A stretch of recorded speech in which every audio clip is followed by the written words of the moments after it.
Oh, yes, and do you know which one is my personal favorite? Hillary Clinton! Oh. Yep, she's still saying that the election was stolen from her. Listen up.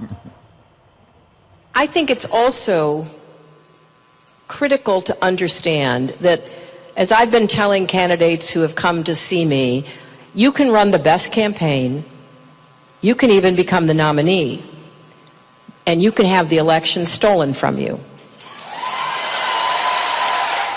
So we're going to unify folks, but, you know, more than 2 years later, we're still saying it was stolen. Basically, I'm not accepting the election results of 2016, which is what Mueller and everything else is all about. It's about the resistance. She doesn't do any favors for the Democrats. They are so tired of listening to her because they realize that there were a lot of mistakes made by Hillary Clinton. Not only with her deceit, yeah, I know. Not only with her deceit, with her emails, that created a huge problem for them. But the fact that she ignored so many voters throughout the country, Joe Biden is actually trying to make up for that now and trying to do the kind of outreach that Hillary Clinton didn't do. It does a disservice to Democrats when she has this tone deafness. I told that to her face, that I felt that she was tone deaf. But she has this tone deafness that doesn't acknowledge the weaknesses. And if you don't acknowledge what you did wrong last time, you're not going to be able to fix it. And they know that. Yeah, I mean, I don't know where they got that chair for that event. It's like from Star Trek. It's the biggest chair I've ever seen. It's ridiculous. It's like those columns Obama had, remember? Exactly, a huge column, except he won. Remember that? Look at that thing. Yeah, there you go.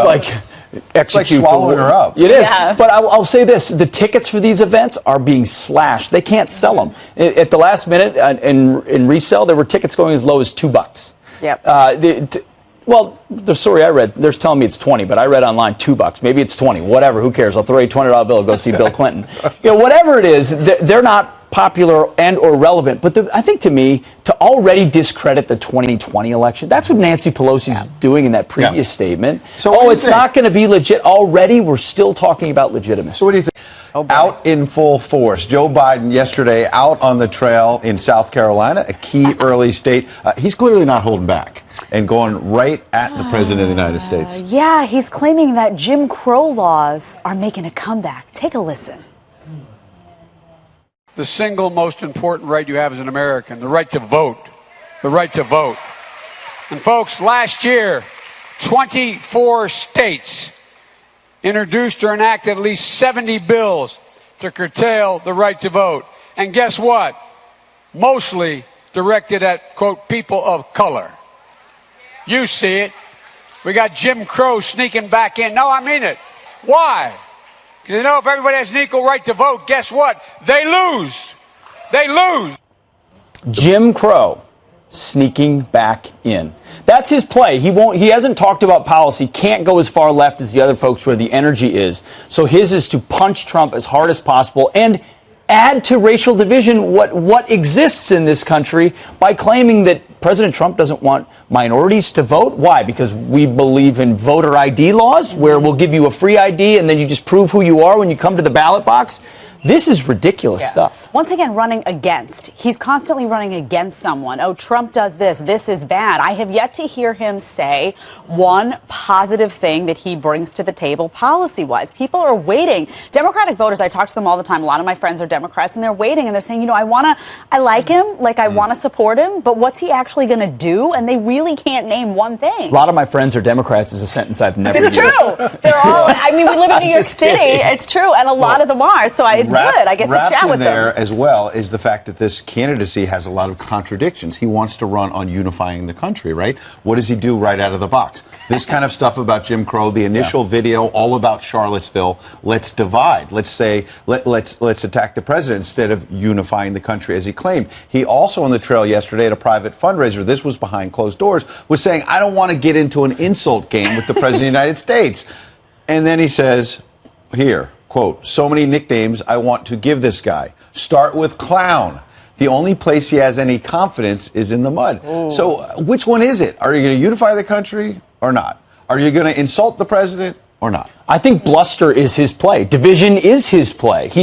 Otherwise, you watch this, people are very impressed, and I think a lot of us on the surface, you say, okay, Biden had a stronger rollout than people think, but his crowds aren't that big. The gaffes are still there. He wrong name for the Prime Minister of the UK. The other day he talked about it was still Margaret Thatcher. He made another gaffe about a senator's daughter. What about China, where he said we're not really in a competition with China? You have Democrats going after him. And he's blocking the press. He's not giving actually any real candid interviews. He's being shielded. And I think that's because his advisors probably know he doesn't have the speed. The rust is still there. He can't compete with Trump on that stage. And remember, the black that's vote how is he critical in South Carolina. That's why he's making the play on Jim Crow and Charlottesville. One thing I will say is Trump can get into the name-calling game pretty well, too. So absolutely, Biden plays that game well. I think on a debate stage, the two of them, if Biden makes it, it will be hilarious because they will go toe for toe. Trump usually plays that game and people can't play it with him. Biden's actually quite good at that. Like when he's saying he's a clown, he has a way of insulting you and being simultaneously likable, which I think is a quality that Donald Trump has. So I think that will be an interesting dynamic for all of us to watch if they get to the debate stage. You could be right. I'm still not sold. When you take out You're never going to be sold. I'm sold that Bernie still is the energy of the party, and I think he's got such name ID, Joe Biden, and he's coming out, and the press wants to crown him the anointed one because they think he can beat Trump. He's actually not that good. He lost multiple times. He's not even. He's lost twice, always in single digits. And as Trump says, Obama picked him out of the trash bin and made him his vice president. That's why he's politically relevant. Joining us now, Secretary of State Mike Pompeo. Mr. Secretary, welcome back to Fox News Sunday. Chris, it's great to be with you this morning. Let's start with Venezuela. On Tuesday, you and National Security Advisor John Bolton were talking as if a coup in Caracas was underway. Take a look. They need to be able to act this afternoon or this evening to help bring other military forces to the side of the interim president. What happened? Was there an intelligence failure about whether or not some top Venezuelan officials were going to flip on Maduro? Well, first of all, Chris, there can't be a coup led by Juan Guaido. He's the elected leader of Venezuela, duly elected through their constitutional process, so there couldn't have been a coup there. The Venezuelan people's struggle for democracy continues. We've made very clear that Maduro must leave. There's no way you can have free and fair elections with Maduro still inside of that country. And we've made very clear that not only the United States, but 50-plus nations support Juan Guaido and his National Assembly in their efforts to beat back the horrific conditions there. I was on the border in Cúcuta. I watched women carrying babies across the border. They didn't want to leave their country. They were having to make decisions about whether they could feed their baby on the second day or the third day. Their sick children didn't have medicine, all of which was sitting in Colombia, and Maduro has denied them. So our effort is to ensure ousting, coup, whatever. Why didn't it happen? Maduro is still in power. He is. These things sometimes take time.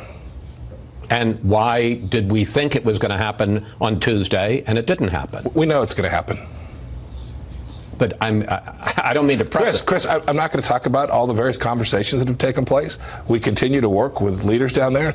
The Lima Group continues to work with leaders on the ground. The Organization of American States continues to work with leaders on the ground. If you think about where this country was 90 days ago, the Venezuelan people should be very proud. They're much closer to having democracy restored and having their country back on the right track than they were 90 days ago. For weeks, you and Bolton have talked about and called out Russian interference in Venezuela. Here you are. They'd love to get effective control of a country in this hemisphere. It's not ideological. It's just good old-fashioned power politics. We've told the Russians and we've told the Cubans that's unacceptable. But Friday, President Trump talked with Russian President Vladimir Putin about Venezuela. Here he is. He is not looking at all to get involved in Venezuela other than he'd like to see something positive happen for Venezuela. So which is it? Is Putin propping up a dictator in our own backyard, or is Putin looking for something positive in Venezuela? The president's been very clear on this. He said, I think it was in a tweet several weeks back, the Russians have to get out. That remains our view. We want the Venezuelan people not to have interference from any country, whether it's China or Russia. You now have Iranians on the ground in Venezuela. We know about the long history with a couple of thousand Cuban thugs essentially controlling that country today.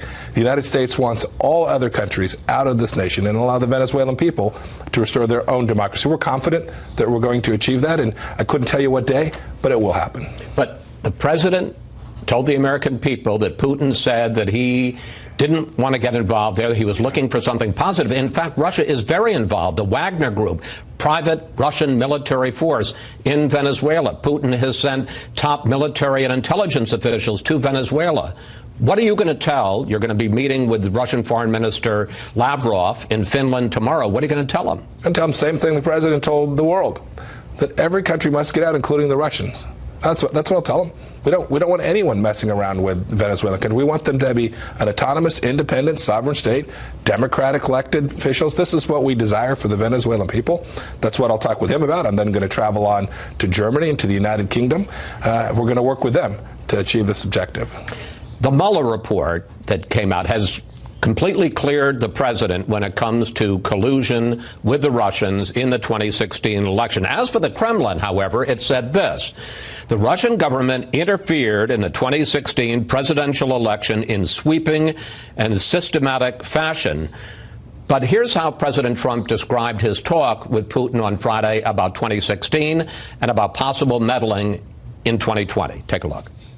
He actually sort of smiled when he said something to the effect that it started off as a mountain and it ended up being a mouse. Did you ask him not to meddle in the next election? We didn't discuss that. Really, we didn't discuss it.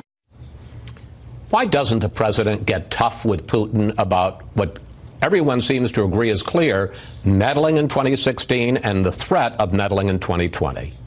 Chris, this administration has been tougher on Russia than any of its predecessor administrations. I could go through the list, but there's not time in the show to talk about all the things we've done. Our largest defense buildup, our new, I mean, the list is long, Chris. And so for you to suggest that somehow we haven't taken election interference seriously, we do. We continue to work on it. We continue to make sure that every election is as safe as it can possibly be.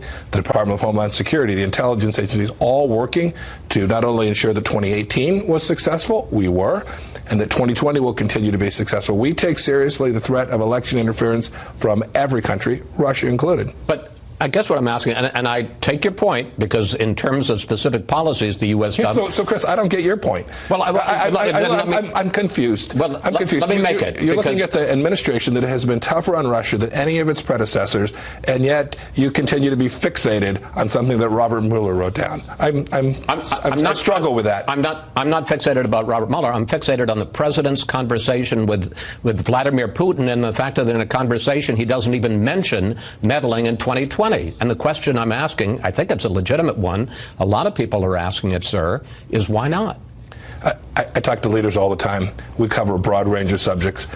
Sometimes conversations just aren't long enough to include every issue that might be brought up. I'll let the White House talk to what the president actually said in the set of remarks, but no one should misunderstand from your question today. Your viewers should not be misled. This administration has taken seriously the threat of election interference and will continue to do so. Yesterday, North Korea fired what it is calling short-range projectiles.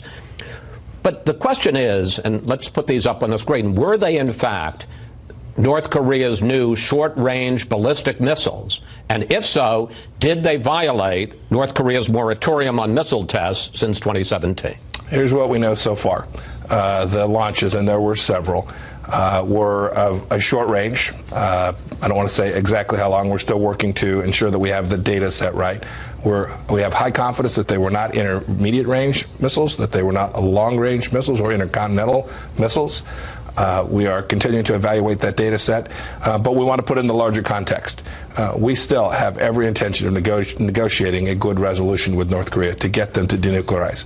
We've known it would be a long path. We've known it wouldn't be straightforward, but I have extended our negotiating hand to the North Koreans since Hanoi. We've heard back from them. I extend my hand to continue those negotiations. We want to continue to work towards a peaceful resolution to achieve denuclearization, fully verified, in North Korea. I just want to make it clear, were they in fact those that we just put up on the screen, the new North Korean short-range ballistic missiles? I didn't see the list on the screen. I'm going to let the Department of Defense make announcements about what they ultimately determine these to be. I can tell you what we have ruled out with certainty. And you don't, or do you see it as violating their moratorium on missile tests? We'll have to take a look. We know our objective. The moratorium was very focused on intercontinental missile systems, the ones that threaten the United States for sure.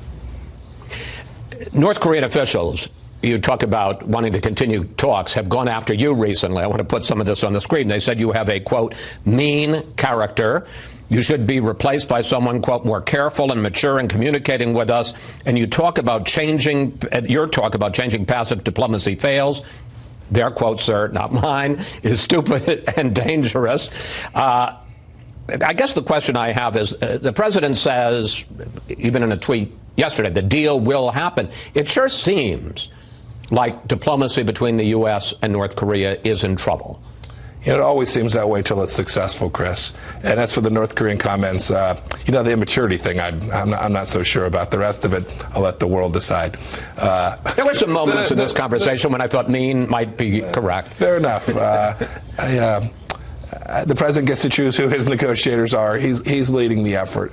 We want to maximize the possibility and keep open to the maximum extent possible that we can achieve the outcome that President Kim himself told President Trump in June in Singapore that we'll achieve.